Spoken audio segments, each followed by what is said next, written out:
Power begins from within. If you're aware of who you are, if you're aware of what you're good at, what you're not good at, if you're able to see how emotions kind of govern your life, if you can learn what your weaknesses are and how to control them, you can't ever get complete control, but awareness is almost enough.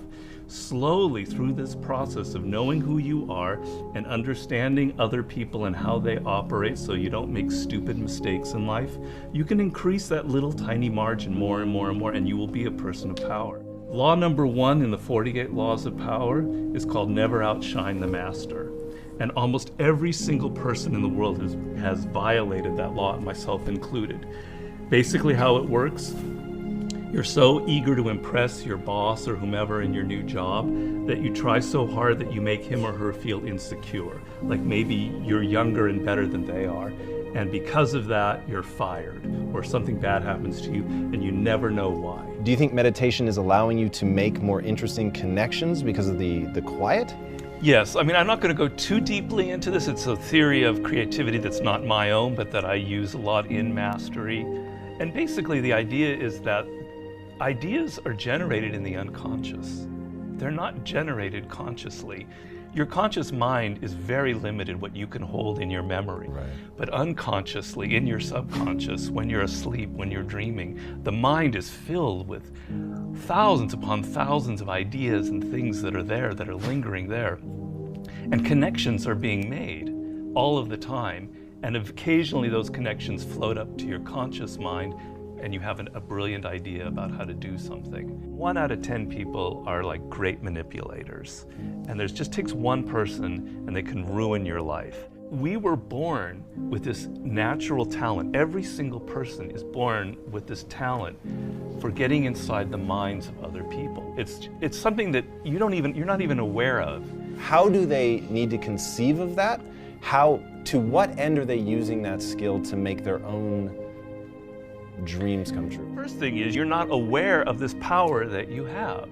You're walking around in life, I'm not critical because I'm the same, sort of sleepwalking. You're inside hearing your own thoughts day in, day out, like a continually, circling loop in your head.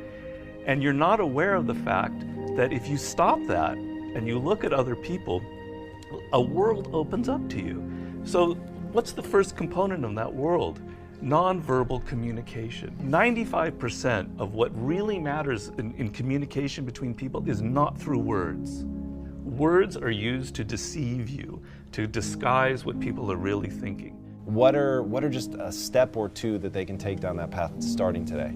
The first thing to understand is the most important, and that it is a skill. If you want to play the piano, you can't just sit down and suddenly play. You've got to practice it. You've got to practice it every day. And if you practice an hour a day, you're going to get better at it. Why are children able to learn and an adult can't? The reason is children don't think that they're superior. They don't think that they already understand the world. They're this small. They're weak. They're defenseless. They have to learn or they're going to die. They have to learn how to speak the language. They have to learn what's going on with their parents, or they're literally going to die. Do you have tricks that you use for ensuring that genius does not become a young man's game, that your books truly get better and better over time? Basically, every time I begin a book, I'm deathly afraid of failing. I feel like, it's not going to sell as well as the last book. I'm losing it. I got to go back to square one. Each project, each thing that you do in life, you have to kind of create that feeling in the gut like, I don't know if I'm going to be able to pull it off. I don't know if I can go 12 rounds with Floyd Mayweather this time. I don't know it. The secret really to success in life, I have to say, is retaining, I talk about this in Mastery, is retaining your childlike quality.